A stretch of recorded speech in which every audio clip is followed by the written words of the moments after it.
Tumatawag si Shaira. Si Shaira tumatawag. Hello, Shaira? Hello, Christy. It's Shaira. Oh my God, sa wakas, contact din kita. Kailangan ko ng tulong mo. Anong tulong ang kailangan mo? Tungkol kay Jordan. Alam ko na kung nasan siya. He was kidnapped. Kasi nung kumidnap kay Jordan? Si Alakdan. Bakit kami maniniwala sa'yo? Baka niloloko mo lang kami. Nagsasabi ako ng totoo, Leon. Maniwala naman kayo.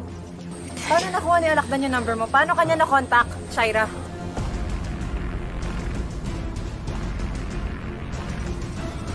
Shaira, sumagot ka.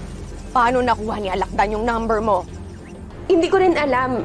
Bigla na lang siyang tumawag sa akin. Siguro, nakuha niya yung cellphone ni Jordan, tapos alam niyang kasal kami, kaya sa akin siya tumawag.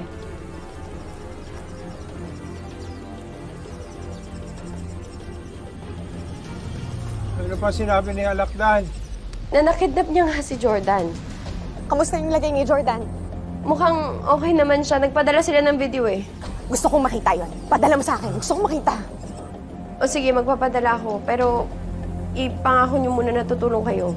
Teka, Shaira, anong tulong yung kailangan mo? Pera. Nanghihingi ng pera si Alakdan. 5 million daw kapalit ng buhay ni Jordan. Binigyan nila ako hanggang bukas lang.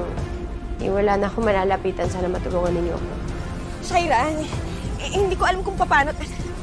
Teka ha, mag-iisip muna ako kung saan ko pwedeng kunin yung pera niya. Babalikan na lang kita. Huwag mo na patagalin, Christy.